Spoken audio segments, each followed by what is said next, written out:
Ευτής Λάρνακας και τον μικρό Κωνσταντίνο, πώς το βιώσατε όλο αυτό?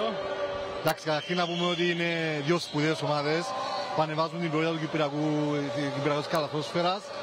Χαρήκαμε τον τελικό, χαρήκαμε διπλά γιατί είμαστε με την ΑΕΚ. Συγχαρητήρια στην οικογένεια της ΑΕΚ, σε όλα τα παιδιά, στην οικογένεια Λευκαρίτη που στηρίζει διαχρονικά αυτήν την ομάδα. Συγχαρητήρια και στον Κεραυνό όμως, γιατί μαζί με την ΑΕΚ κρατούν το επίπεδο της Κυπριακής καλαθόσφαιρας πάρα πολύ ψηλά. Η Λάρνακα πανηγυρίζει η μπασκετικά και είναι το καμάρι αυτής της πόλης. Διαχρονικά όλα αυτά τα χρόνια και παγιά με τον Πεσοπορικό, τώρα με την ΑΕΚ είναι η δεκαετία που της ανήκει ουσιαστικά. Και είναι πολύ ωραίο και με τον κόσμο που έρχεται εδώ στο γήπεδο. Ακριβώς, όλοι γνωρίζουν ότι η Λάρνακα είναι μια μπασκετική πόλη. Ο Πεζοπορικός, τώρα η ΑΕΚ.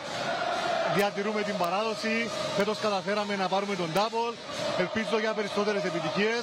Αλλά μπράβο σε όλους τους ανθρώπους και της ΑΕΚ και του Κεραυνού και των υπόλοιπων ομάδων διοικήσεις που ανεβάζουν χρόνο με τον χρόνο το Κυπριακή καλαθόσφαιρα σε ακόμα πιο ψηλά βήματα. Αυτό είναι το σημαντικό.